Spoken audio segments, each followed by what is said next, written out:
সারা জীবন দেখলাম ঘোড়ার পিছনে মানুষ উঠে, এইখানে দেখেন মানুষ দৌড়াইতেছে আর পিঠে বসে আছে ঘোড়া।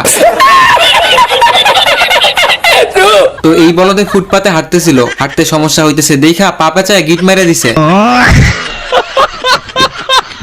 এই যে দেখেন ট্রেন যাত্রী নিয়ে দাঁড়ায় আছে। কি রে ভাই, লাইনের মধ্যে ট্রেনের বদলে স্টেশন চলতেছে। এই যে দেখেন আগে ঘরের মধ্যে আগুন লাগতো আর এখন ঘরের মধ্যে পানি লাগছে, আগুন দিয়ে নিভাইতেছে। পানি নিভাইতে গিয়া ঘরের 14টা বাজাই দিছে। এ হইতেছে সেই লেভেলের কানা, টার্গেট এক জায়গায় মারে আরেক জায়গায়। তো এই বলদের চোখের আচ্ছা মতো চিকিৎসা করা হয় যাতে হালায় ভালো মতো কাজ করতে পারে। এই বলদকে দেখেন শুয়ের মধ্যে সুতা ঢুকায় মহা খুশি, এমনি কি বলদ বলি। এইদিকে দেখেন এক বলদে জুতা পরিষ্কার করতেছে, আরেক বলদে এসে ময়লা করতেছে। এবার ওই বলদকে আসতে দেখে এই বলদে আগেই জুতা ময়লা করে দেয় আর এই হেলায় গাড়ি সুন্দর মতো গ্যারেজে ঢুকাই দেয়।